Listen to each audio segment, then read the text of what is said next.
في هذه اللحظات جيش الاحتلال الإسرائيلي يرتكب مجزرة بشعة بحق أكثر من 10 عائلات في داخل مخيم جباليا في شارع الهوجة، حيث استهدفت الطائرات الإسرائيلية الحربية مربع سكني بالكامل على رؤوس ساكنيه. أدى هذا الاستهداف إلى 150 ما بين شهيد وجريح ومفقود. الآن لا وجود للدفاع المدني.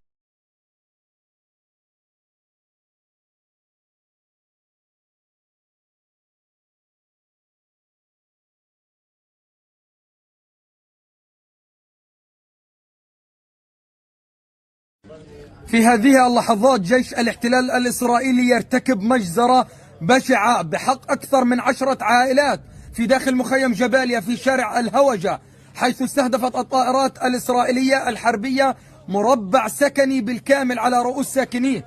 أدى هذا الاستهداف إلى 150 ما بين شهيد وجريح ومفقود. الآن لا وجود للدفاع المدني، لا وجود للخدمات الطبية، لا وجود للمستشفيات، من يصاب يستشهد. الآن في هذه اللحظات شمال غزة يباد، مخيم جباليا يباد على رؤوس ساكنيه الذين أصروا على البقاء في داخل مخيم جباليا.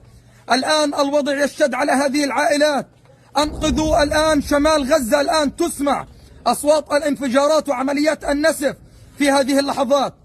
الوضع الآن صعب جدا. هؤلاء المصابين والشهداء لا أحد يستطيع انتشالهم ونقلهم. نتحدث عن مجزرة من أكبر المجازر في داخل مخيم جباليا في العملية العسكرية من قبل جيش الاحتلال الإسرائيلي. أنقذوا شمال غزة. الآن يباد شمال غزة في هذه اللحظات يباد. المستشفيات توقفت، الدفاع المدني توقف، عشرات الآلاف من العائلات ما زالت محاصرة، لا طعام لا دواء لا مياه في هذه اللحظات. What's up, guys? Welcome to the latest episode or latest edition of ATP Live. I'm your host, Andre Morton, and ATP Live is a part of the ATP Network. You can catch the ATP Network on YouTube, Twitch, Rumble, and Twitter. And, also too, a shameless plug, the only one I got is here. Donate to our comrade Trina. Her handle on Twitter is Trina Pants. She's trying to get out of a domestic abuse situation, and she's trying to start a new life for her kids. She's been stuck at $235 for a while now. So if you can, please scan the QR code. It'll take you straight to her GoFundMe. And if you ain't got no money to donate, I don't force people to donate. All I ask for, the bare minimum, is to share. As the CEO of the ATP Network says, her seal of approval. Well, Trina got the Andre seal of approval. So, yeah, check that out. So, yeah, the video you just saw, guys, is basically Israel gonna do an even bigger massacre on the Jabalia camp. Shout out to the press that's on the ground in Gaza and in the West Bank as well. Like, they are putting their lives on the line, to get the truth out, because corporate media just isn't doing it. Corporate media don't give a fuck. Shout out to Max Blumenthal. Well, most of them are fucking APAC simps. So, I mean, yeah. The genocide is still going on, guys. I could tell a few people fell asleep. Wake back up. It's still going on. People are still getting murdered. And,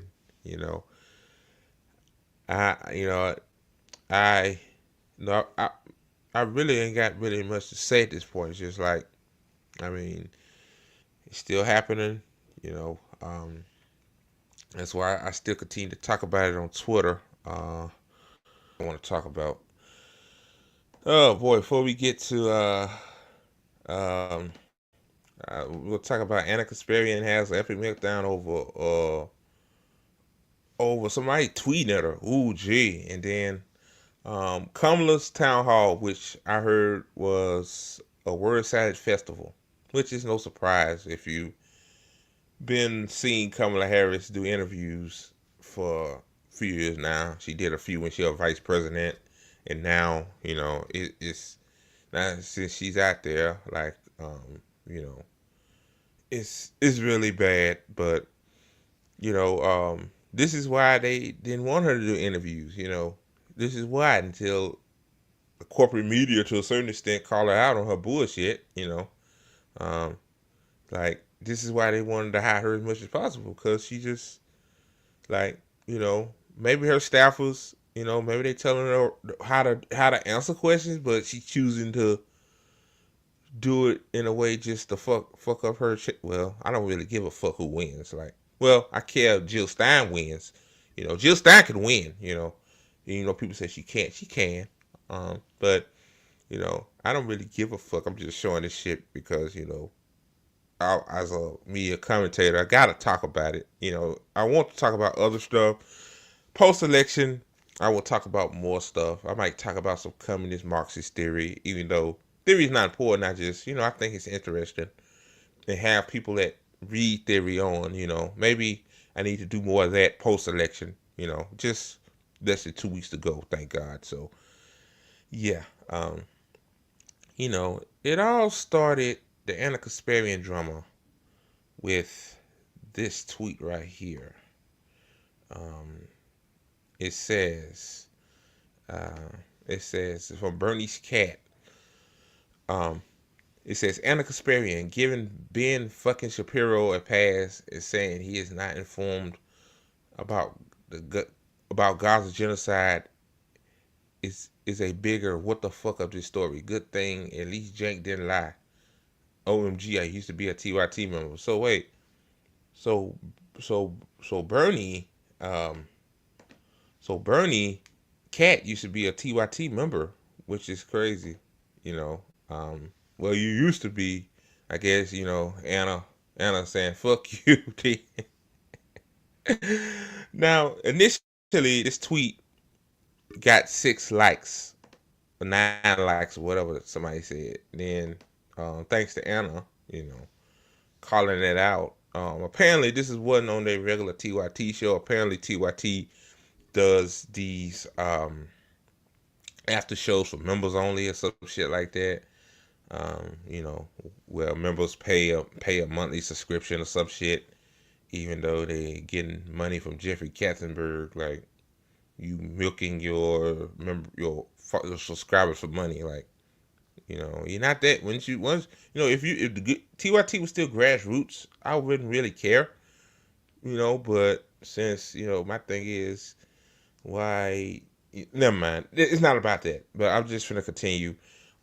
Then, apparently Anna saw it, or one of her assistants or whatever she got saw it, and she went berserk. Now I'm finna share my screen here. I had to record this because it's hard to find this video, but I found it somehow, some way. Yeah, it's pretty crazy. Bernie's cat. Bernie's.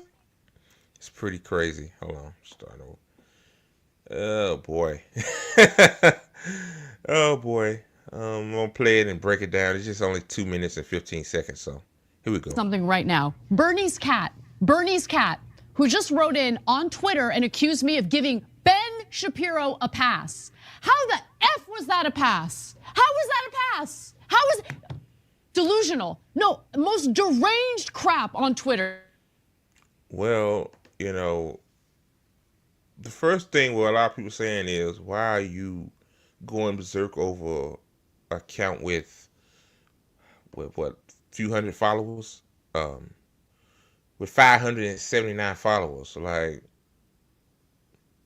really? Like, it ain't like you going after Tired Peasant with 30,000, or me, my little spec account with 9, whatever the fuck I got. Like 579 followers, all of that, going berserk over an account with 579 followers. And then on top of that, used to be a TYT member. Like, I used to be a TYT member before 2020, but yeah.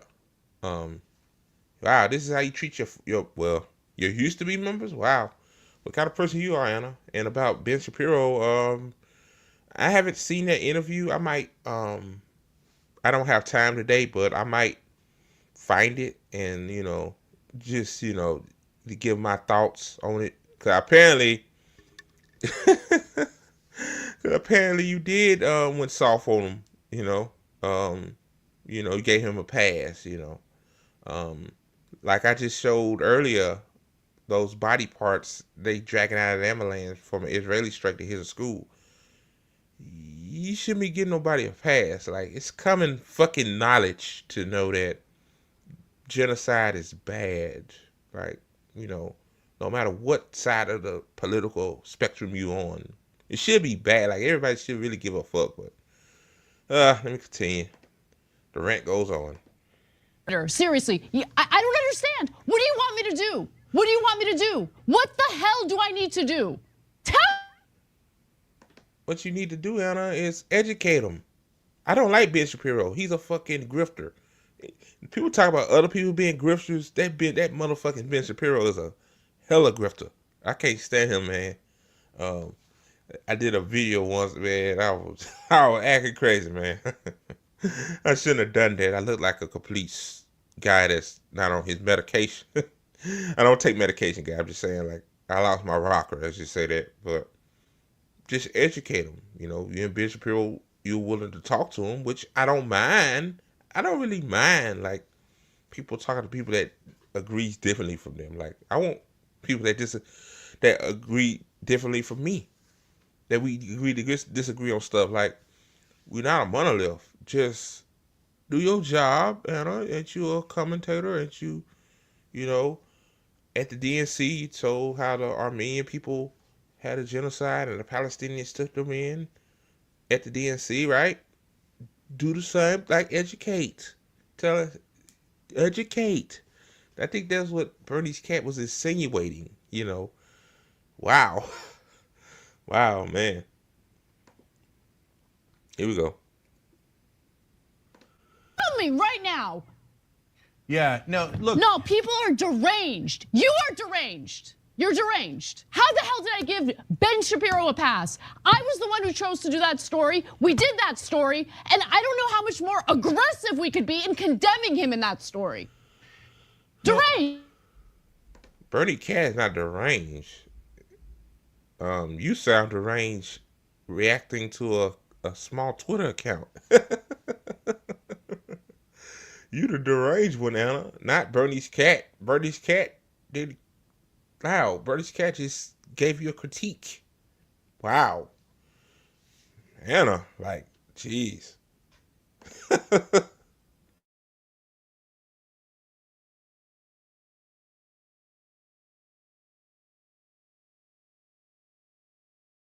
Direct anymore. Go ahead, Jake. Sorry. Just as we did a story about they are, maybe they're not, I don't know what they are. Right, say you just our story that we were sure that Anna was get checked into a hospital. I was. No, Anna probably need some again. Okay, y'all called them out a little bit, I guess. I don't know. Look at it. I didn't do my due diligence, but like, you really had to waste time to go after a small ignore. Just do like me now. Like, I be on, well, a critique like that, I'll probably respond to them. Critique. I don't mind people critiquing me. I'm not a know-it-all like some people would have, but I'm just saying, if somebody trolling me, I don't give a fuck. Just ignore it. Like, y'all the PMC class anyway. Like, y'all think y'all better than us anyway. But yeah. Oh jeez. Here comes you need to go. You need to get checked into a hospital. Jake look like he afraid, frightened. Look at him, like he afraid and frightened. Damn. Was too easy on him because I didn't flat out say he was lying. Okay, he's lying. I don't know. You said it, Anna. Yeah, he lying. Apparently. Yeah, you said it now. I don't know what's in his head. I don't know if he's lying or if he's completely shielded. So wait. You said you don't know if you were lying. Well, that's like saying a house is on fire and somebody said the house ain't on fire. It's glow in the dark, But you can see flames coming out of the roof. Blazing flames, But you said the house ain't on fire, but it's on fire. Like it don't. Maybe I'm not compartmentalizing shit right. Maybe I don't understand. Oh my goodness. From the reality, because he's in a different bubble than you. Do you not understand that? Do you think he's sitting around watching news reports of children having... Yeah, he a fucking grifter. Of course he's in a different bubble. Like, he just say shit that comes out of his head. No, out of his asshole. See if it sticks. their limbs blown off? Do you think that's what he's watching? Or do you think he lives in his own little bubble where everyone around him... Anna, that stuff is all over social media. It's on Twitter, probably on Instagram too. It's on TikTok. It's everywhere. Yeah, he probably came across a couple of videos, but he's a rich fucker that don't care. He don't care. That's the point. That's why I showed that stuff earlier. He don't care. And all the news that he's consuming indicates that the IDF is the most moral army in the world. So that's the issue, that I didn't say he was lying. Okay, fine, he's lying. Do you feel better? I can't take this crap anymore, seriously. I can't take it anymore. I can't take it anymore. If you think, unbelievable. And sometimes I get called Zionist on social media and stuff. If you think we're not sufficiently tough on Israel, you've lost your mind and you don't realize. Watch something else. Watch anything else. Damn, Anna, calm down. Calm down. I watch something else. I don't watch you guys no more. I ain't studying you guys. Like, I ain't studying you guys. I watch other better things, She ain't talking about me, talking about Bernie's cat. Well, Bernie's cat was a former TYT member. Apparently they do watch something else. Oh, wow. Okay, go watch Ben Shapiro. Maybe you'll like that kind of deranged. If you. What? Why would Bernie's cat? Apparently Bernie's cat is on the left. Why would they watch Ben Shapiro? Like what? What the fuck is he talking about? Oh man, these guys are so lost, man. They just ain't getting it. They're not getting what Bernie's cat was saying. They're not getting it.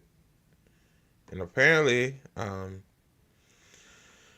they don't care. Just a critique, Anna. You didn't have to fucking go on a temper tantrum for 2 minutes about it. Like, could have just ignored it. Bernie's cat was right. Like, you saying Ben Shapiro don't watch people's body parts all over the place. Well, I'm pretty sure everybody saw it. It's on social media, saw it at one point or another. But, again, Ben Shapiro don't care nobody but himself. So, Anna, you talking about Jack, you talking about that Twitter person need to get some help, man. You need to check on your co-host, bro. Like, she was off her rocker. Holy shit. Okay, guys. Oh God, here's the. I don't really want to do this. It's early in the morning. I need some alcohol watching this shit. Holy hell. Oh man, I'm not an alcoholic or nothing. I just, for stimulation purposes, because Kamala Harris. Oh my God. Now, one thing I don't understand is that why CNN put this into 10 different parts. Usually when folks move like that, like that's like putting this video into 10 different parts. Like, okay, I use clips, but I'm just saying, like, if it was like an interview with somebody, why? It must have been that bad. Like, even I looked on the on YouTube when I was searching for this town hall. It was hard to find. First of all, usually when shit's hard to find, it's pretty bad. Like, you know, you know. So, let me play this, man. Wow, it's a damn shame. It's a damn shame that people think these are the only two choices we have. I wish people realize that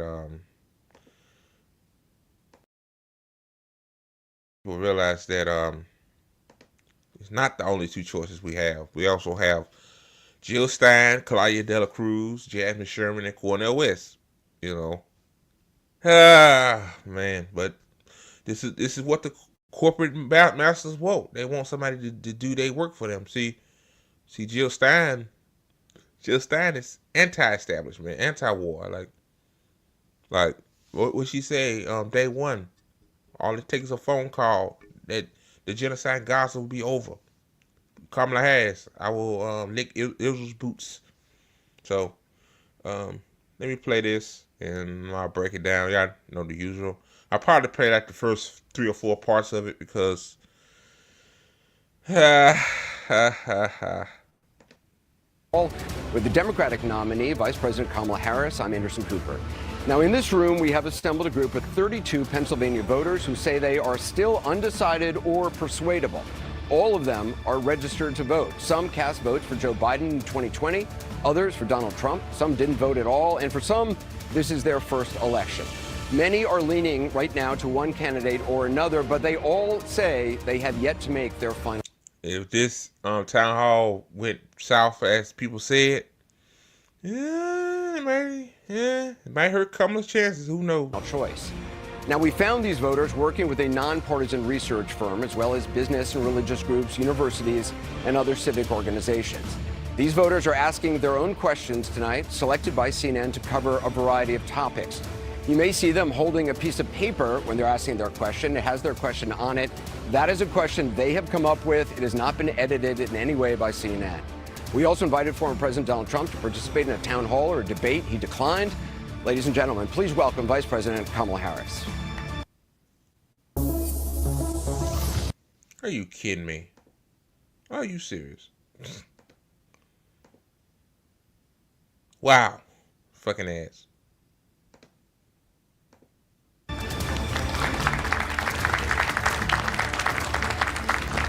Vice President, thank you.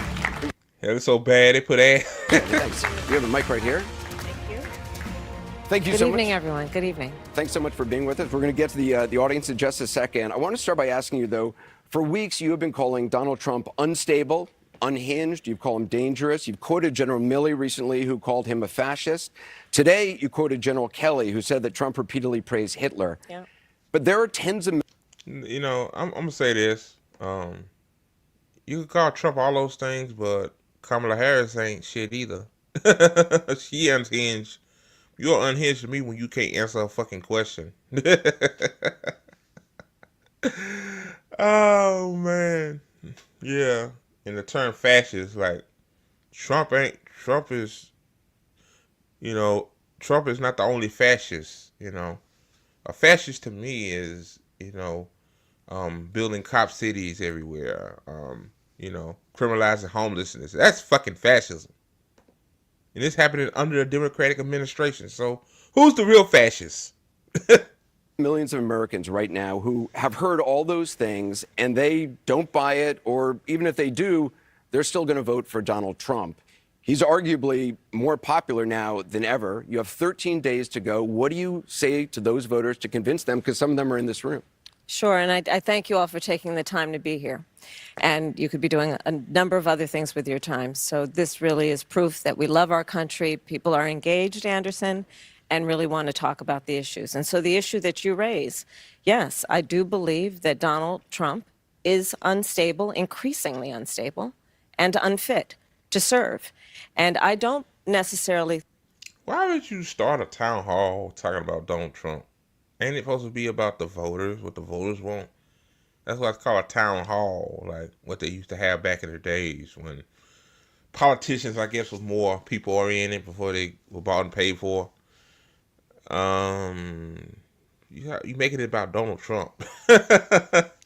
Damn, you supposed to ask the people questions. Like, I'm pretty sure they know you bullshit, but both of you guys are bullshitting. But oh, jeez, already starts bad. I think that everyone has heard what you and I have heard repeatedly, which is the people who know Donald Trump best, the people who worked with him in the White House, in the Situation Room, in the Oval Office, all Republicans, by the way, who served in his administration, his former chief of staff, his national security advisor, former secretaries of defense, and his vice president have all called him unfit and dangerous. They have said explicitly he has contempt for the Constitution of the United States.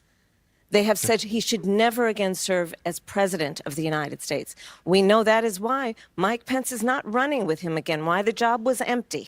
This is all the Democrats have to say. That's all they got. He's dangerous. He's unhinged. He's unfit. Project 2025. Oh my goodness gracious. Oh Lord. He gonna hire his lackeys as government officials, and he gonna fire the ones that don't like him. And oh man, I'm supposed to be so scared. Wow, that an orange Cheeto looking motherfucker is gonna turn into a modern day Hitler in your eyes. Just a bunch of fear mongering bullshit. Like, they said that back in 2016. And to be honest with you, this is a critique. Donald Trump governing like fucking George Bush. So, oh my goodness gracious. And then today we learned that John Kelly, a 4-star Marine general, who was his longest serving chief of staff, gave an interview recently in the last 2 weeks of this election, talking about how dangerous Donald Trump is. And I think one has to think about, why would someone who served with him, who is not political, a 4-star Marine general, why is he telling the American people now? And frankly, I think of it as he's just putting out a 911 call to the American people. Understand what could happen if Donald Trump were back in the White House. And this time, we must take very seriously those folks who knew him best and who were career people are not going to be there to hold him back. At least before, there were folks who we know what he would say, but they would restrain him. Imagine now Donald Trump in the Oval Office, in the Situation Room. He who has openly admired dictators, said he would be a dictator on day one. The former chairman of the Joint Chiefs of Staff. Again, a voter that's homeless. Well, hell, you homeless, you ain't voting, but a voter that's on the verge of being homeless, that's can't feed their kids right because the refrigerator's always empty, or a voter that's working multiple jobs and still not making ends meet, doesn't give a fuck about Donald Trump and him being a fascist. These motherfuckers just don't get it. They don't get it. Like, again, you started off with this soliloquy. I'm like, and CNN, you know, oh my goodness gracious. Staff. Wait. What she think this is a rally? This ain't a fucking rally. This is a town hall. You answer questions. Oh wait, you're incapable of answering questions. So yeah, that kind of makes sense. Has said he is a fascist to the core. So I think that when the American people reflect, especially those who are undecided, on who you should listen to, don't take my word for it. In fact, go online and listen to John Kelly, his voice, talking about what he thinks of Donald Trump 2 weeks before the election. Because I think we all know, to your point, Anderson, it is close, but there are undecided voters who clearly, by being here, have an open mind, want to talk in a way that is grounded in issues and fact. And when they hear these facts, I think it compels a lot of people to be concerned about the future of our country with Donald Trump at the lead. You've quoted General Milley calling Donald Trump a fascist. You yourself have not used that word to describe him. Let me ask you tonight, do you think Donald Trump is a fascist? Yes, I do. Let's play. Make your very own monster. Give me a break. I really want to build a cute monster. Will you help me? Click here and build. Yes, I do. Democrats are fascists too, Kamala. Y'all fascists too. See, that's crazy. You can point at that orange Cheeto fucker, but point at yourself. You just... And I also believe that the people who know him best on this subject should be trusted. Again, look at their careers. These are not people, with the exception, I think, of only Mike Pence. These were not politicians. These are career people. Mike Pence was a religious zealot. He ain't no politician. Who have served in the highest roles in national security, who have served as generals in our military, who are highly respected, talking about the person who would be commander-in-chief, not to mention what we know and what they've told us about how he talks about the military, servicemen and women, referring to them as suckers and losers, how he demeans people who have taken an oath to sacrifice their life for our country. And I do believe, Anderson, that part of this is why, even just this week, I traveled this state and others with Liz Cheney, former Congress member who was a very high-ranking Republican. She has endorsed me. Her father, the former Vice President of the United States, Dick Cheney, is voting for me. Over 400 previous members of the administration from Ronald Reagan to both Presidents Bush. I think this shit was playing, bro. This was playing, like, you know. So those poll numbers,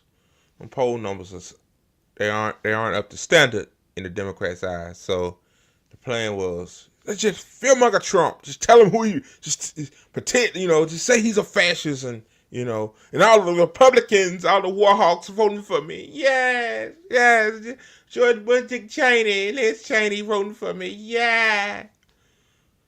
Wow, you know, wow. Merging with Warhawks. Hell, you're a Warhawk yourself, so it kind of makes sense. To Donald Trump, even having also Democrats and Republicans are the same. Endorsed my candidacy, and the reason why among them is a legitimate fear based on Donald Trump's words and actions that he will not obey an oath to support and defend the Constitution of the United States. He himself has said he would terminate the Constitution of the United States and wants to earn your vote to stand again behind the seal of the President of the United States? No one standing behind the seal of the President of the United States of America should be in that position saying they want to terminate the Constitution of the United States. Let's get to some of our voters. I want you to meet a registered Republican who's very concerned about Trump's views on democracy and January 6th. She told us she's looking for a reason to vote for you, but is yet to make her final decision. Her name is Natasha Kwiatkowski. She's a student at Bryn Mawr College. What's your question, Natasha? Awesome. Thank you for being here, and thank you for taking my question. Thank you, Natasha. And as someone who hasn't fully committed to either party, how do you plan to address the concerns of independent voters and anti-Trump Republicans like myself who feel left out of the polarized political landscape? And what specific actions would you take to bridge the political divide and create more unity? That's a Here's the word salad. wonderful question. I pledge to you to be a president for all Americans. And I think, to the point of, in the spirit of your question, that people are frankly exhausted with what has been happening over the last several years, which is this environment that is suggesting that Americans should be pointing fingers at one another, that we are divided as a nation, instead of what... You know why we are divided, Kamala? It's because of both of you guys. The fear-mongering, the gaslighting, you know, it's on both sides. Both sides is the reason why America is divided, you know. I don't like to use the forefathers because they're slave owners. Fuck them. But this is partly the reason why they didn't want parties. Like, they didn't want those team sports and politics. Because you got the red side saying that the Democrats are fascists and they want to take away your guns and all that bullshit. And then you got the blue side that said the Republicans want to take your want to be dictators and they're fascists. So, I mean, like, the political landscape is a cesspool, but I'm laughing so much because, like, I'm asking myself, why I had to browbeat myself to do this shit. Like, What okay. I think you and I will speak for us, I think, who believe and know. The vast majority of us have so much more in common than what separates us. And I think that the American people deserve to have a president who is grounded in what is common sense, what is practical, and what is in the best interest of the people, not themselves. I started my career as a prosecutor. She didn't ask about your career, Kamala. See? Here we go. Uh-oh, where's silent mode? The first part wasn't that bad, but here we go. She didn't ask about your resume. The fuck? And I will tell you, I never in my career, and most of my career was outside of Washington, D.C., by the way. Only 4 years when I was in the Senate were in Washington. Who gives a fuck? Other than being vice president. I have never, in my career as a prosecutor, asked a victim or a witness of a crime, are you a Democrat or a Republican? The only thing I've ever asked is, are you okay?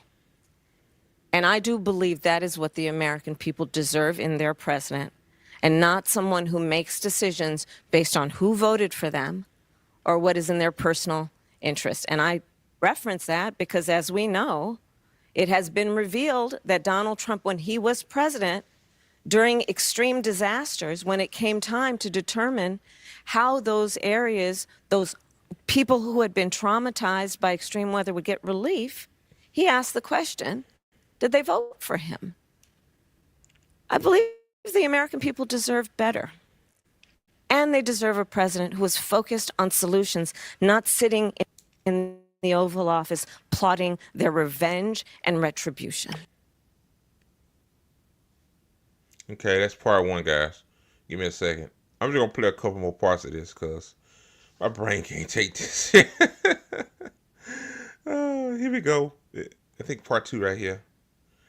It is here. Yeah. Let me see. Here we go. Here's part two. Oh, my goodness gracious.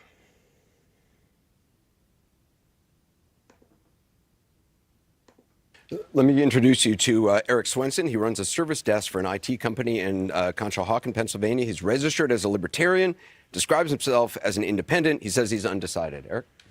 Thank you, Anderson. Thank you both for being here. Thank you, Eric. So my question is concerning groceries. Grocery prices have gone up quite a bit in the last 4 years. Yeah. And some people blame former President Trump. Some people blame President Biden. Who would you say is correct? And what would you do to bring prices down for Americans? Oh, boy. Easy question. Easy question. All she had to say is Donald Trump. It's Donald Trump. But here we go. Oh, God. Here we go. I mean, that's all she would say. She would say, right? She ain't gonna blame her former boss, right? No, she ain't gonna blame Biden. It is his fault, but it's President. Okay. Thank you, Eric. And you're absolutely right. You know it. I know it. I think most Americans know it. Price of groceries is still too high.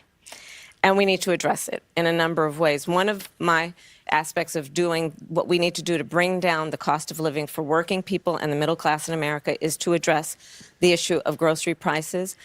Part of my background and how I come to it is probably a new approach grounded in a lot of my experiences as a former attorney general, where I took on price gouging. And part of my plan is to create a new approach that is the first time that we will have a national ban on price gouging. which is companies taking advantage of the desperation and need of the American consumer and jacking up prices without any consequence or accountability. So that is one way. But to your point, Eric, there are One way. Hold on. Yeah, like during a storm or something when a natural disaster hit. Like, but what about the long term when it's not a natural disaster? What plan do you have for that, Kamala? Oh my goodness, you don't got no plan. there are a number of issues that we need to address in terms of bringing down the cost of living. It includes what we need is a new approach that I bring to the issue of affordable housing, including for. You're talking about food prices, not housing. I can't take I can't take this.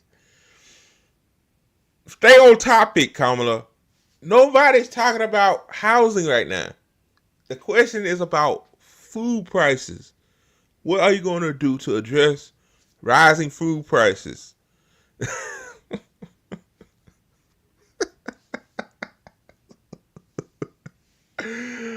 Oh, God, have mercy. Have mercy, Jesus. I'm not even religious, but I just had to call Jesus name. Like, man, people that watch this shit, like, do this, like this woman here, boy, she's just, worse out of For queen. example, rent.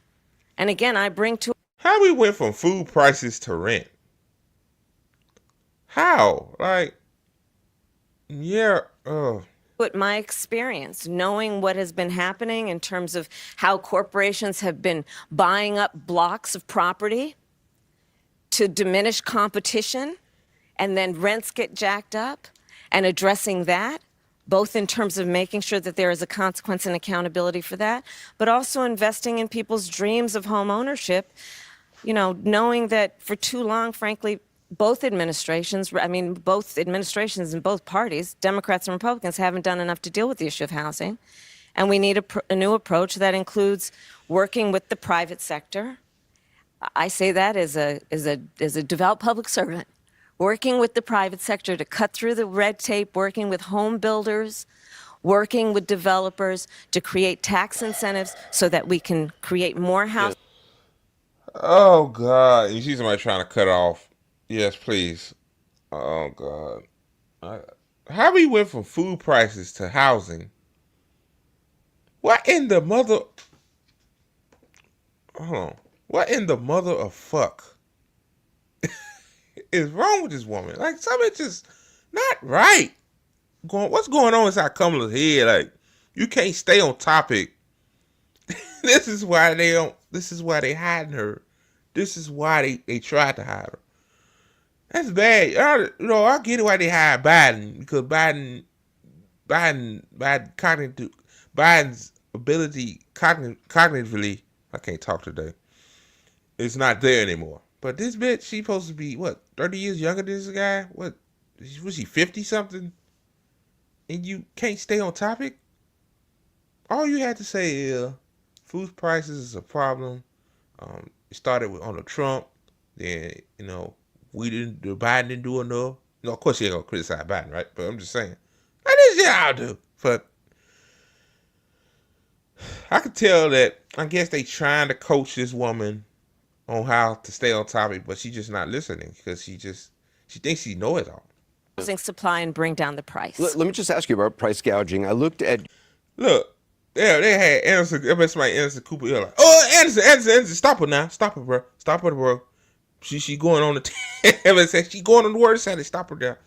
Anderson Cooper, Mr. Captain Saver. Your plan.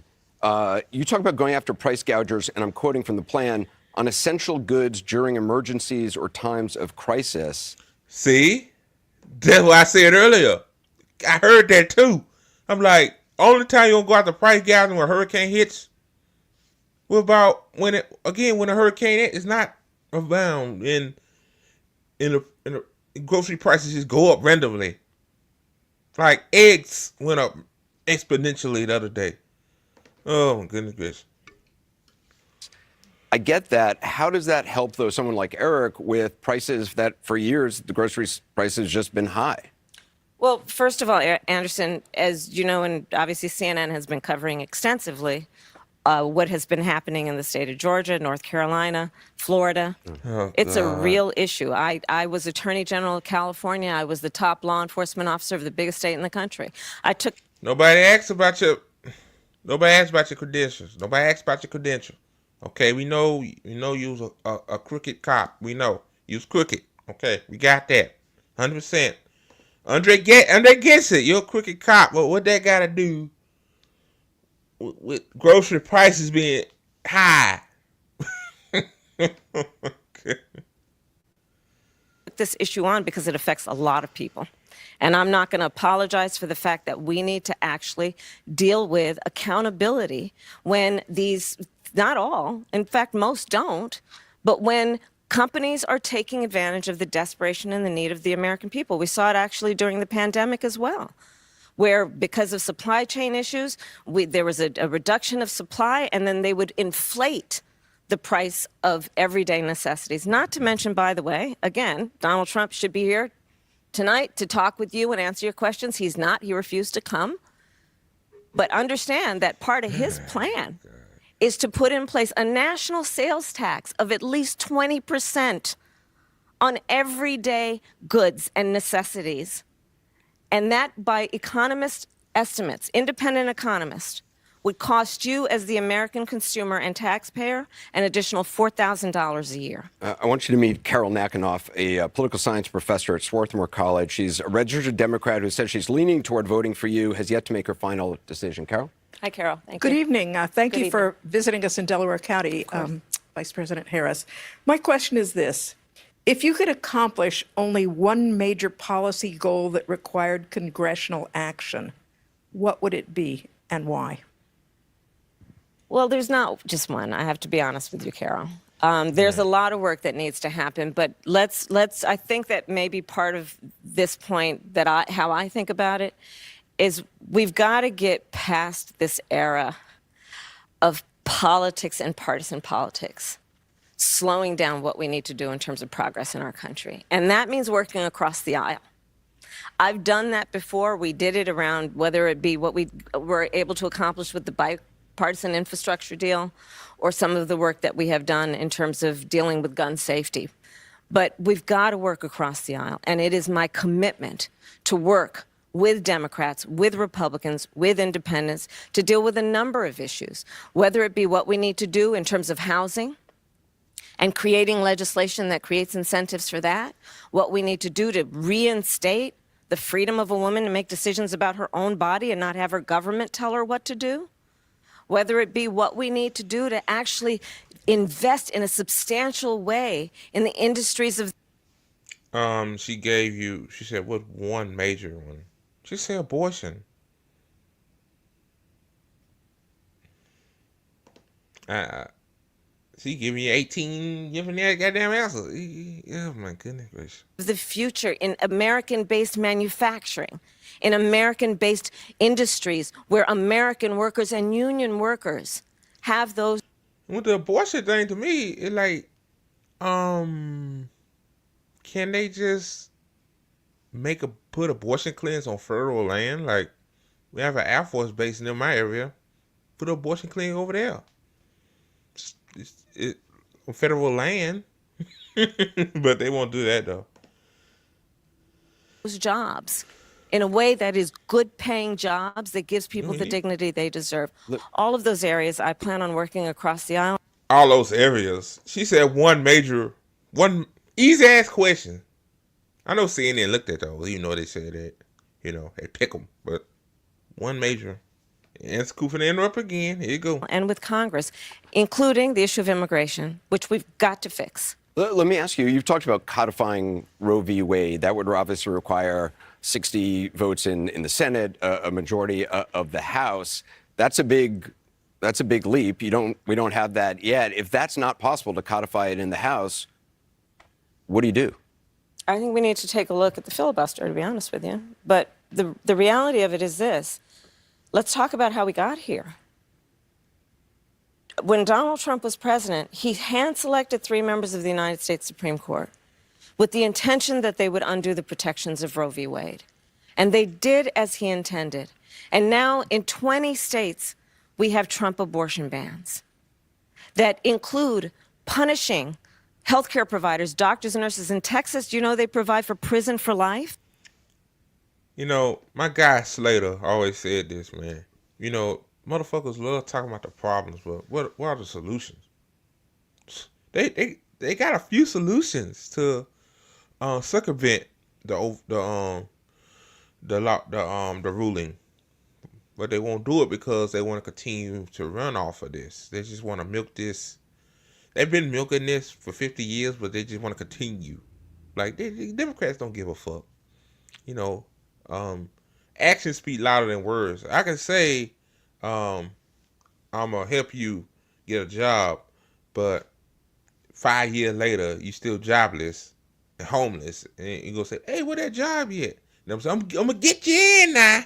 I'm gonna get you in." Then you know that happened to my mom actually. Some scumbag when I was young, real young.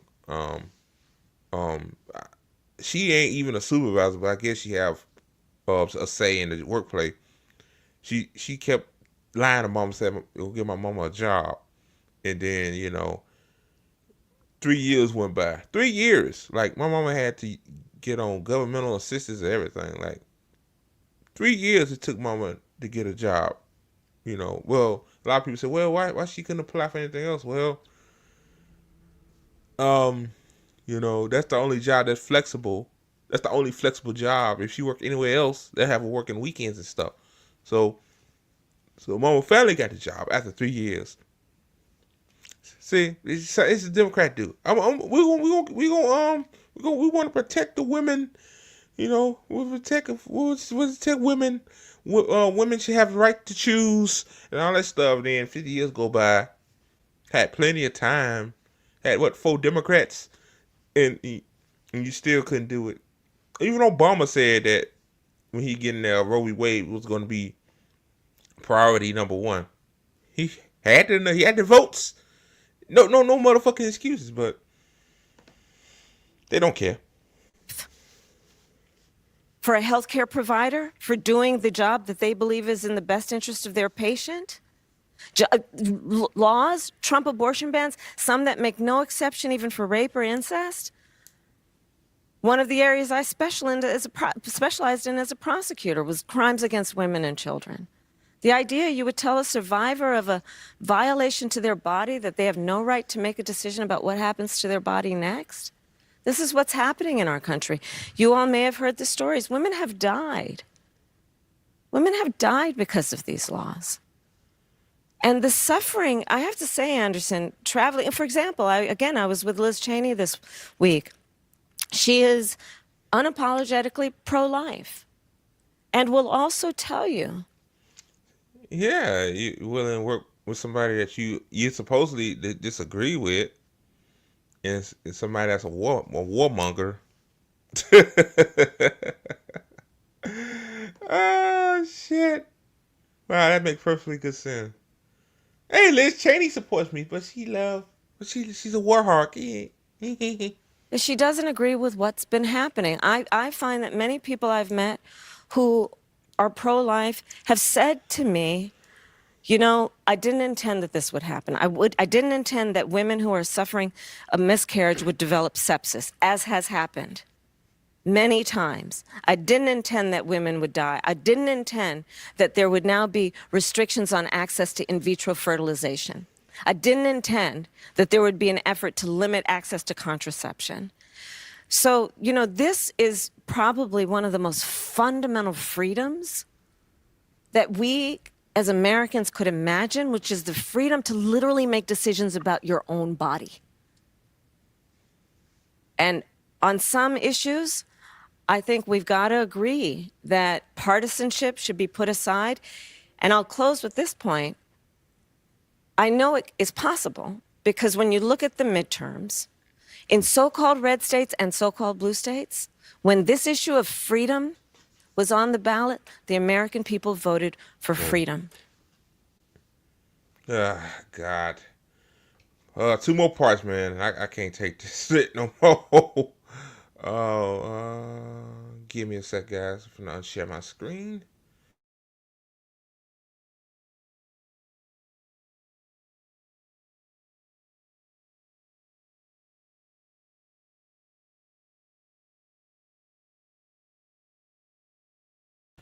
Parts of this, guys. I know. No. Oh my gracious.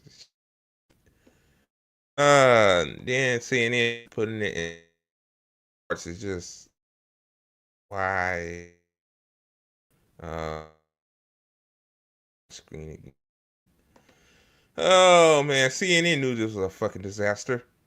That for you be able to find it so. And then CBS News editing parts of 60 Minutes. Yes, yeah. Yeah, like this shit is intentional, man. They know what they're doing. Oh, goodness gracious. Considering you have been in the position of vice president for the past 4 years under the Biden administration, how can we expect you to deviate from the direction of that administration compared to your own? How can we differentiate your policy and your beliefs from that of Biden's? That's a great question, and thank you. Well, first of all, my administration will not be a continuation of the Biden administration. I bring to this role my own ideas and my own experience. I represent a new generation of leadership on a number of issues and believe that we have to actually take new approaches. For example, what we talked about in terms of housing.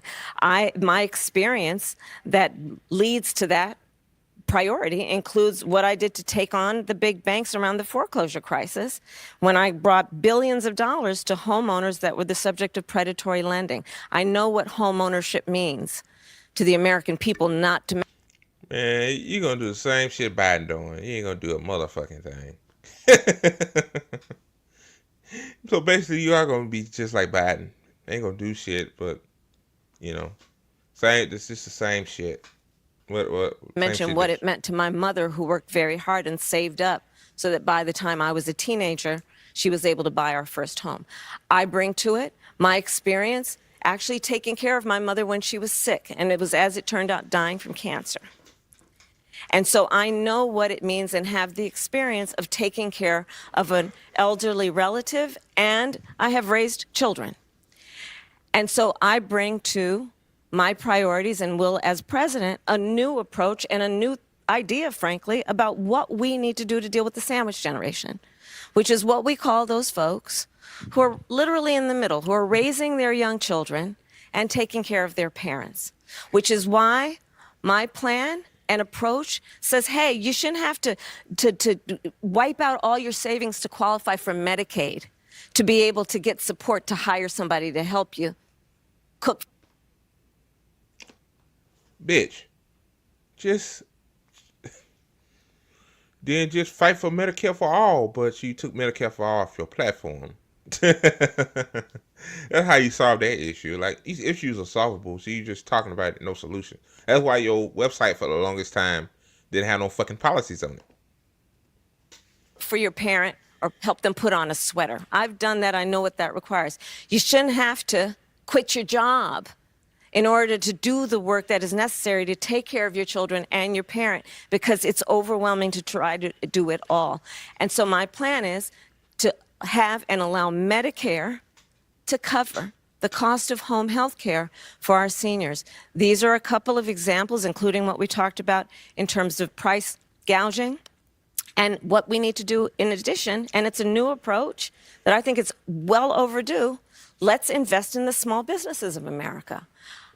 The woman who helped raise us was a small business owner. I know who small business owners are. I know what they do. They are the backbone of America's economy. And for too long, we've overlooked their value to the economy as a whole, much less to the economy of neighborhoods and communities. So that's why my plan, and it's... Well, I know you. To your credit, I'm gonna say this. I know y'all wasn't active when. Well, I know y'all weren't elected. How you say it? I know y'all weren't elected when COVID first hit in 2020. But why y'all couldn't why y'all couldn't help small businesses when you got elected? We're still in a pandemic. You know, small businesses got decimated during the pandemic. Like, again, like, see, you just talk, no action. It's the same thing. Like, you don't care about small businesses. The big businesses pad your campaign pockets, Kamala.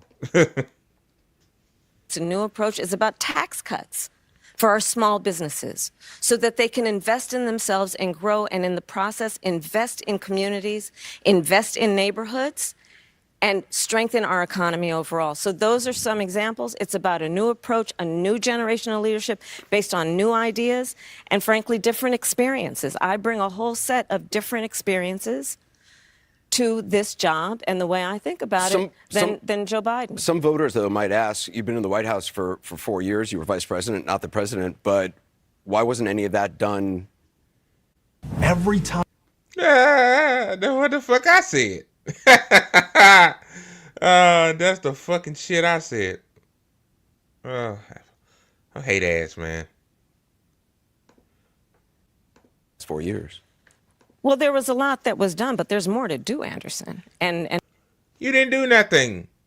Only thing you did was just only thing Biden did was gassed, and motherfuckers got evicted from their homes under you. You started more wars. Shit. Well, food prices went up. Gas went up. Gas went up as high as $6 in a lot of places, especially in California. A lot of bad things happened. Yeah, you did a lot of things, a lot of bad things to fuck us over. Yeah, that's true. And I'm pointing out things that need to be done, that haven't been done, but need to be done. And I'm not going to shy away from saying, hey, these are still problems that we need to fix. I want you to meet Jackson Weiss. He's a student at Drexel University from Flourtown, Pennsylvania, registered Republican, says he's leaning toward voting for you, but is yet to make a final decision. Jackson. Thank you, Anderson. Hey, Jackson. Thank you for taking the time to be here, too, Vice President Harris. Thank you. Regarding the rapid increase in the migrant population, how will you ensure that every immigrant is integrated into American society safely? What benefits and subsidies will you provide them with? And how long will these benefits and subsidies last for an individual? Most importantly, will the American citizens' taxes pay for these benefits and subsidies? And if so, how much money will be allocated? Well, thank you, Jackson. Let's start with this. America's immigration system is broken, and it needs to be fixed. And it's been broken for a long time. And part of what we need to do is always prioritize what we need to do to strengthen our border. I will tell you, I'm the only person in this race among the two choices that voters have. Jill Stein too. Jill Stein the best one on the border. You're not. Donald Trump showing the head. So personally prosecuted transnational criminal organizations in the trafficking of guns, drugs, and human beings. I have spent a significant part of my career making sure that our border is secure and that we do not allow criminals in, and we don't allow that kind of trafficking to happen and come into our country. And as my opponent has proven himself, he would prefer to run on the problem instead of fix the problem. You may know there were... You guys do too. Like, you guys literally do the same shit. What are you talking about? What? Some of the most conservative members of the United States Congress working with others that came up with a border security bill that would have put 1,500 more border agents at the border. Those border agents are overwhelmed. They need the support. They need the backup. It would have allowed us to have more resources to stem the flow of fentanyl. I don't need to tell this state and people around the country what is happening in terms of the scourge of fentanyl and how it is literally killing Americans. It would have put resources into stemming the flow. It would have given more resources to prosecute, to investigate and prosecute transnational. A lot of fentanyl and all them other drugs are from the black market. You know that, right, Kamala? That's where that shit come from. Stemming from the opioid crisis. Oh, so we're going to blame the opioid crisis on the immigrants coming over here, just trying to get a better life for themselves, or what they perceive to be a better life by coming to the United States. Get the fuck up out of here. international criminal organizations. It would have done a lot of good. Donald Trump got wind of the bill and told them, don't put it forward. He killed the bill because he'd prefer to run on a problem instead of fixing a problem. We have to have a secure border, and that's what all politicians do. Y'all like Donald Trump is just this unique character. Like, you do it too. All you motherfuckers run on shit. Y'all don't fix nothing. Nothing never gets done. But when it comes to the corporate oligarchs, that donates to you, oh yeah, you always do something for them. Things get done for them. It's just when American people ask for things like, hey, I need some housing here. Hey, I need some health care. Hey, I need, shit, hell, I need child care. Oh, goodness. we have to have a comprehensive pathway for citizenship. And that includes requiring people, hardworking people, to earn citizenship and do it in a comprehensive, humane, and orderly manner. Let me ask you about... Ain't y'all motherfuckers the same ones on that bill? You ain't gonna mention this. They're trying to strict asylum. I just don't get it. I mean, you talk about the bill that Donald Trump quashed. That was in 2024. You talk about the bill he tried to get passed in 2021. That wasn't able to get passed. 2022, 2023, there were record border crossings. Your administration took hundreds of executive actions. It didn't stem the flow. Numbers kept going up. Finally, in 2024, just in June, 3 weeks before the first presidential debate with Joe Biden, you institute executive actions that had a dramatic impact, really shut down people crossing over. Why didn't your administration do that in 2022, 2023? First of all, you're exactly right, Anderson. And as of today, we have cut the flow of immigration by over half. In fact, the numbers I saw most recently, illegal immigration But if is it was low. that easy with that finish. executive action, why not do it in 2022, 2023? Because we were working with Congress and hoping can't answer the question. that actually we could have a long-term fix to the problem instead of a short-term fix. You couldn't have done one and both at the same time? Well, here's the thing.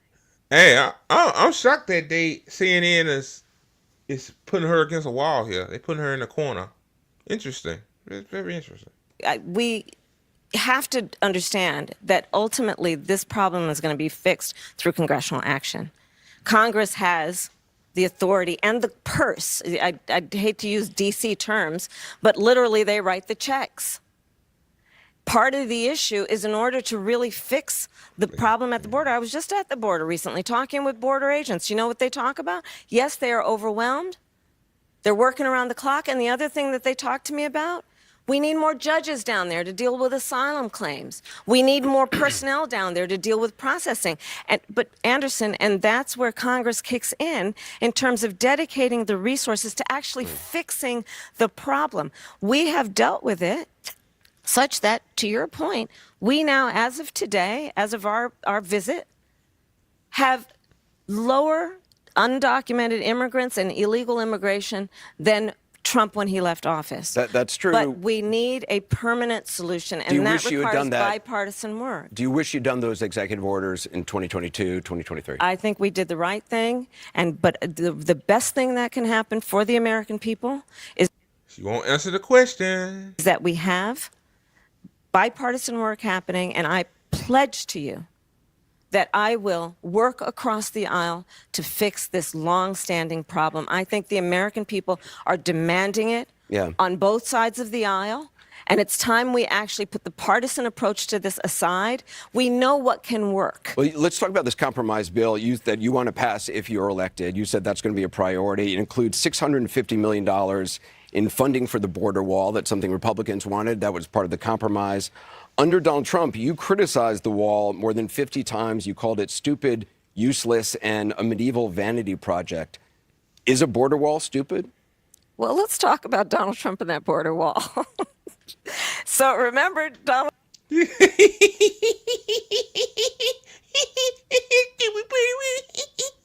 Oh, Lord. She couldn't help herself. She had to get the cackling out, Shout out to Ty Peasant, cackling Camilla. Oh, man. Couldn't help herself. Donald Trump said Mexico would pay for... Mexico pay for it. Oh my God! Really? Is it really that funny? It's not that. It's not funny. Like, it's sad. Like, people, we got more than two choices. I just gonna say that. For it? Come on, they didn't. That's so fucking awkward. I bet them folks looking like, what the fuck she's taking? I bet folks like, what in the hell she on? Boy, Kamala be on that. Kamala be on that bullshit. Holy hell. How much of that wall did he build? I think the last number I saw was about 2%. And then when it came time for him to do a photo op, you know where he did it? In the part of the wall that President Obama built. But you're agreeing to a bill on. that would earmark $650 million to continue building that wall. Them continuing to build a border wall just shows me that they don't care. They don't care. Like, I pledge that I am going to bring forward that bipartisan bill to further strengthen and secure our border. Yes, I am. And I'm going to work across the aisle to pass a comprehensive bill that deals with a broken immigration system. I think Jackson's question, part of it was to acknowledge that America has always had migration, but there needs to be a legal process for it. People have to earn it. And that's... Yeah, they're like saying you have to earn health care. And that's really what they believe, you know. Oh, you got to work. You work at a job, then you get it. You know, like, health care should be tied to your employer. In terms of immigration, open up all the motherfucking borders. Just open them all up. Like, that's why I don't get it. I don't know, man. Just... the point that I think is the most important point that can be made, which is we need a president who is grounded in common sense and practical outcomes. Like, let's just fix this thing. Let's just fix it. Why is there any ideological perspective on this? Let's just fix the problem. To fix the problem, you're doing this compromise bill. It does call for $650 million that was earmarked under Trump to actually still go to build the wall. I am not afraid of good ideas where they occur, Anderson. So you don't think it's stupid anymore? I think what he did... Can't you answer the question? Jesus Christ. All he asks is, if you think the wall is stupid, then why are you demo dummies putting $600 million into it? Because to satisfy the Republican, man. Like, the same thing, you know. And how he did it did not make much sense. The same thing with the DACA situation. Like, the demo dummies caved in. Like, they caved in to give some money towards that because he actually didn't do much of anything. I just talked about that wall, right? We just talked about it. Who's ready to hatch some cool? Oh, goodness. Damn, I should use my YouTube Premium account. Okay. One more part, y'all. I know. I know. Oh, my goodness gracious. Let me see. Oh, goodness gracious. Man, one more part, then I'm done, man. I can't look at this much longer. Here we go. One more part. Oh, boy. Share my screen again. Okay. Here we go. All right, y'all. Here we go. Oh God, this is torture, man. This is Annalise Keene. She's from Philadelphia. She works as a fundraiser for Habitat for Humanity. She's registered with no party affiliation. She says she's a Democrat. She's leaning toward voting for you, but said she's yet to make her final decision in part because of the conflict in the Middle East. Annalise? Thank you, and good evening, Madam Vice President. Good evening. My question is, as president, what would you do to ensure not another Palestinian dies due to bombs being funded by U.S. tax dollars? Oh God! Oh, wow! It's kind of hard for her to ask because, apparently, I'm finna do a tape, apparently a lot of quote unquote allies claim that Kamala was going to work towards a ceasefire deal, but Israel was still continuing to bomb innocent women and children, as what I showed you guys earlier. So, oh man, I gotta hear this. So,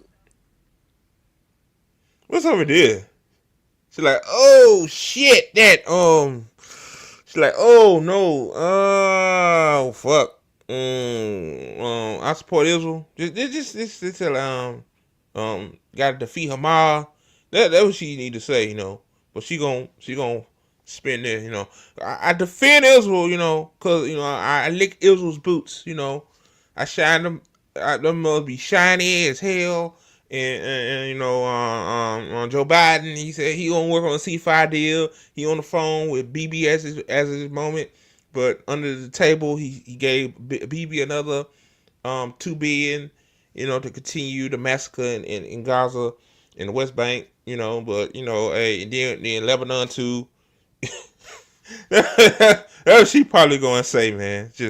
It's just utterly ridiculous at this point. I will say, and I think this is to your point, far too many innocent Palestinian civilians have been killed. It's unconscionable. And we are now at a place where, with Sinwar's death, I do believe we have an opportunity to end this war, bring the hostages home. Like people say time and time again, it's not a fucking war. It's not a war. It's a genocide. But you motherfuckers are so evil, y'all won't even say genocide.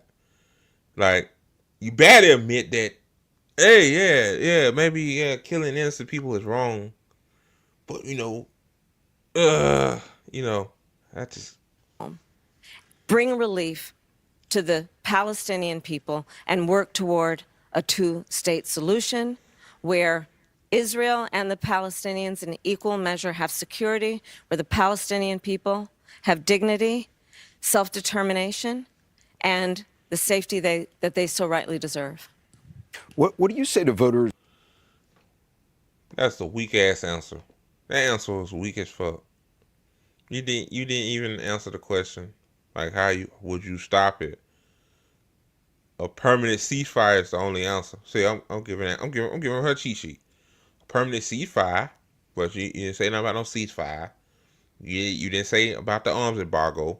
You'll continue to get Israel weapons to commit mass murder. Just if you vote for these people, anybody out there, if you vote for Trump or Kamala Harris, you're complicit in genocide, just like them. Just like them. And Aaron Bushnell, that's why he was a martyr. His last words, I will not be complicit in a genocide. When I guess Aaron Bushnell thought, it's like anybody else that joined the military. Hey, I'm doing some good for mankind, I guess. Then when you really find out what the fuck the United States wants to do, then you're like, holy shit, like, kill these innocent people and imperialism and colonialism. Just who are thinking about supporting a third-party candidate or staying on the couch, not voting at all because of this issue? Listen, I am not going to deny the strong feelings that people have. I don't know that anyone who has seen the images who would not have strong feelings about what has happened, much less those who have relatives who have died and been killed. And I know people and have talked with people. So I appreciate that. But I also do know that for many people who care about this issue, they also care about bringing down the price of groceries. They also care about our democracy and not having a president of the United States who admires dictators and is a fascist. They also care about the fact that we need practical, common sense solutions from a leader who is willing to work across the aisle on behalf of the American people and not themselves. They want a president who cares about a fundamental freedom to make decisions about your own body.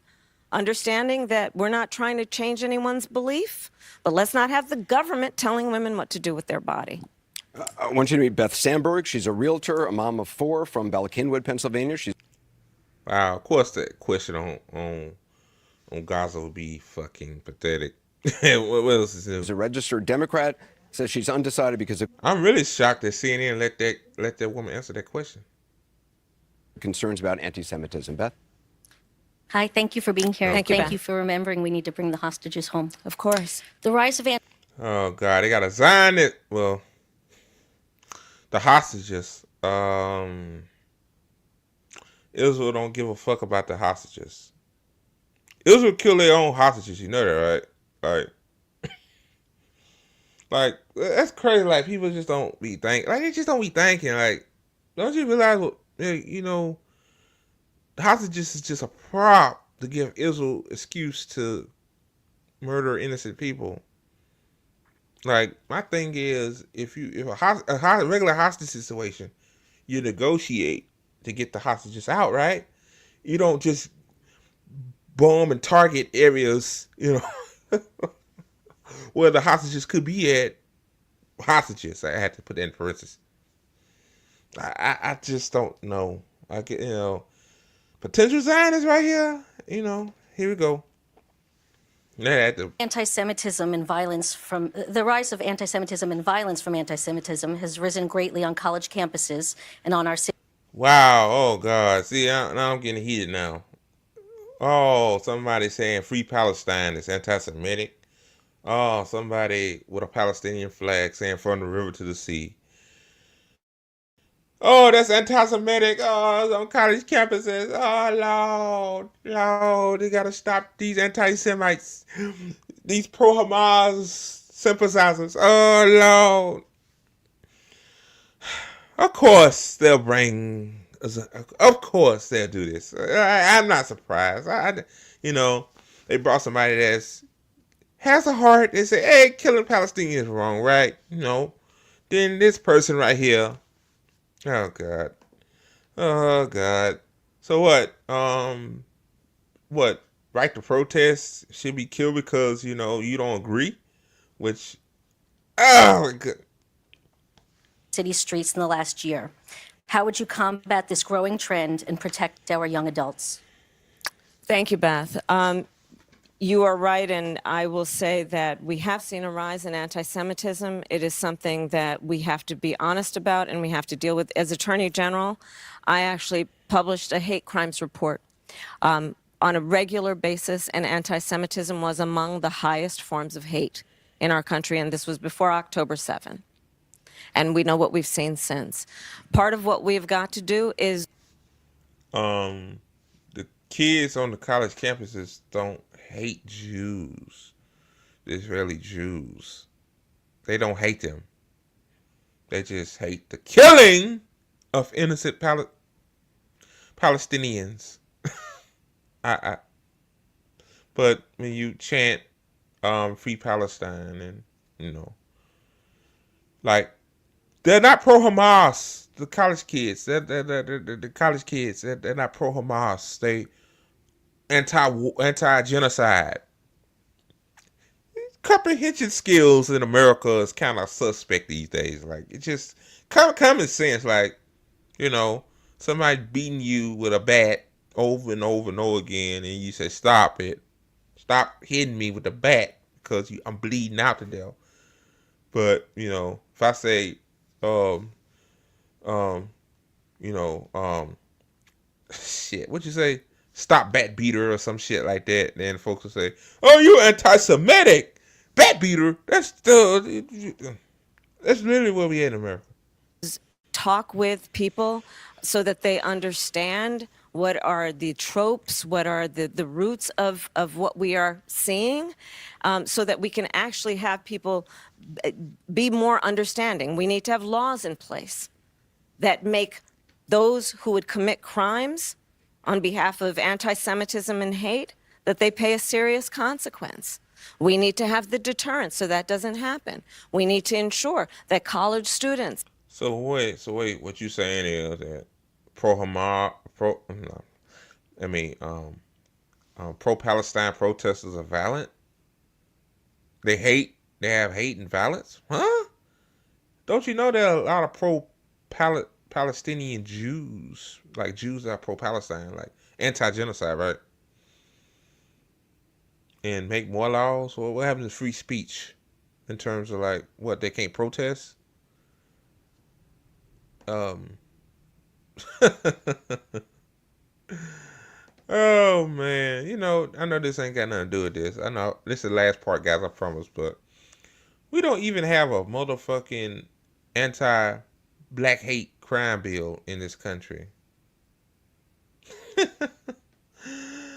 Oh my goodness gracious.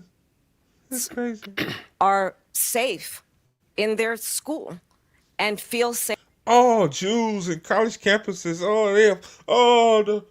The pro-Palestine protesters are harming them. Oh no, that's a lie. Again, these motherfuckers lying, bro. They lying. Safe to be able to go to class. But I'm going to tell you what doesn't help.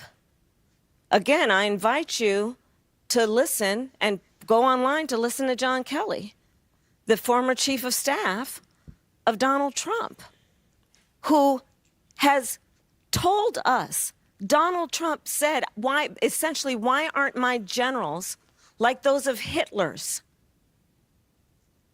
Like Hitler, who has referred several times, we've heard the reports for years. Do you believe Donald Trump is anti-Semitic? I believe Donald Trump is a danger to the well-being and security of America. He has said that he's casting himself as a protector of Israel. Do you believe you would be more pro-Israel than Donald Trump? Both of these motherfuckers are pro-Israel. Like, like the Spider-Man meme. All of them just point at each other. I'm pro-Israel. No, I'm pro-Israel. No, you soft on Hamas. No, you soft on Hamas. Why? Like they, like both of them, lick Israel's balls. Like, I believe that. I guess the one that's the most pro-Israel gives them the most weapons and money. Oh, okay. That's how that works. Okay. Donald Trump is dangerous. I believe that when you have a president of the United States who has said to his generals, who work for him because he is commander-in-chief, these conversations, I assume many of them took place in the Oval Office. And if the president of the United States, the commander-in-chief, is saying to his generals, in essence, why can't you be more like Hitler's generals, Anderson? Come on. This is a serious, serious issue. And we know who he is. He admires dictators, sending love letters back and forth with Kim Jong-un. Talks about the president of Russia, and then most recently the reports are that in the height of COVID, when most Americans could not get their hands on a COVID test, Americans were dying by the hundreds a day. People are still dying with COVID, by the way, Kamala. People still getting COVID.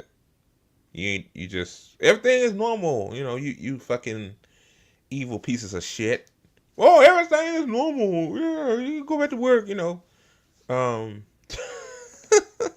hate you, mother. Secretly sent COVID tests to the president of Russia for his personal use. So again, this election in 13 days is presenting the American people with a very significant decision. And on the one side, on this issue of who is going to model what it means to use the bully pulpit of the President of the United States in a manner that in tone, word, and deed is about lifting up our discourse, fighting against hate, as opposed to fanning the flames of hate, which Donald Trump does consistently. I'm going to tell you, we are an incredible country, and we love our country. Y'all wouldn't be here unless we love our country. And there are certain things where we've just got to come together and realize that we do believe in the importance of healthy debate on real issues, but there are certain standards we've got to have. And, you know, another point that even John Kelly talked about, I believe, and many have, is January 6th.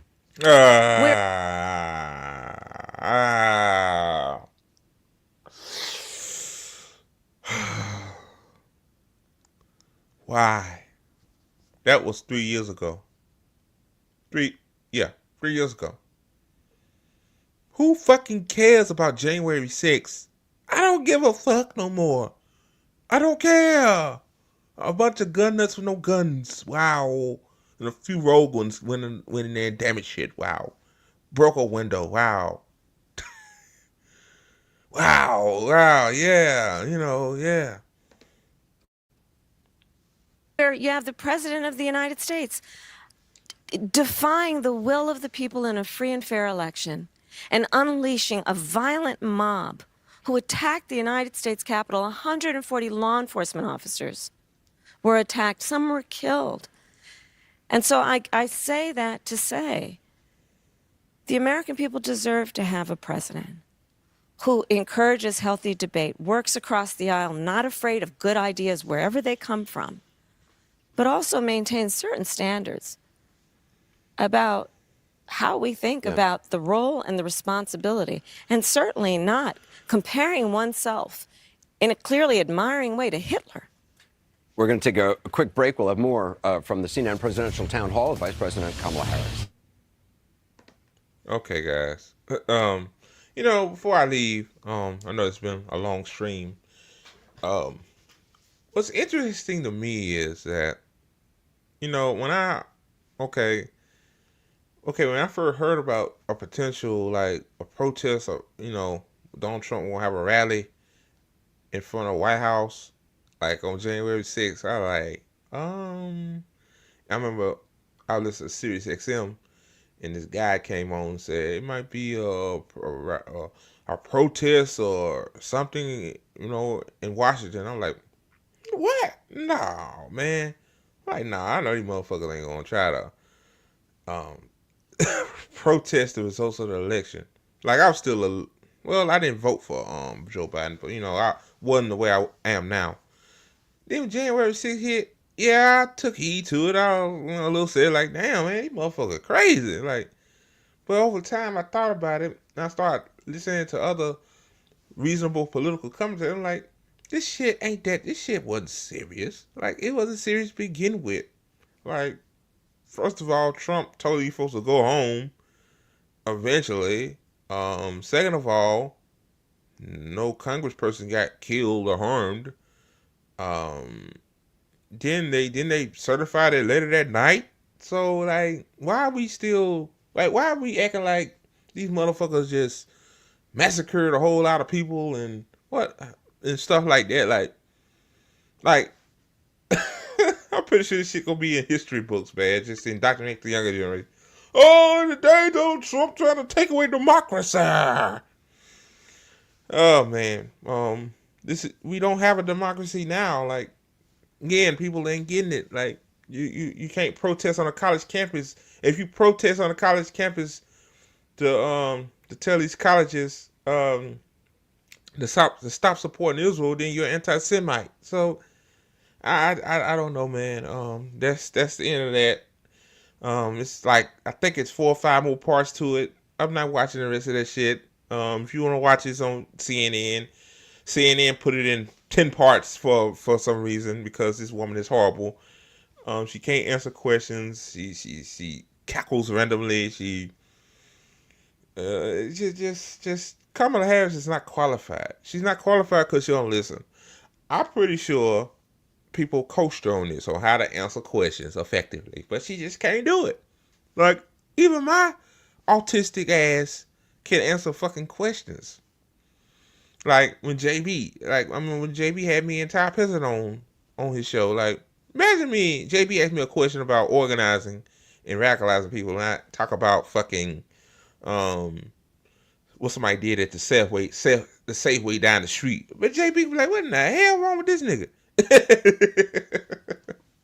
So yeah, y'all, that's the end of the show. I hope you guys appreciate it, but due to the way YouTube acting like a bitch when I show, like, things against their terms of service, I might have to cut out the beginning of Twitter. So you'll see that version. There's gonna be two versions of this live stream. You'll see this version on Rumble and Twitter. Then you'll see the edited version, which I had to cut the parts out because I don't want the ATP Network YouTube channel to be jeopardized. I really don't. We already got a copyright strike, which the motherfuckers fucked up our numbers because we was growing, but now we on the mend now. But I can't afford to get any more copyright strikes, man. They said the second one you won't stream for 2 weeks, like, or just a strike, regular strikes too. You can't stream for 2 weeks, so yeah, y'all. That's it. Be sure to hit the like button. Subscribe to the ATP Network. We everywhere, man. And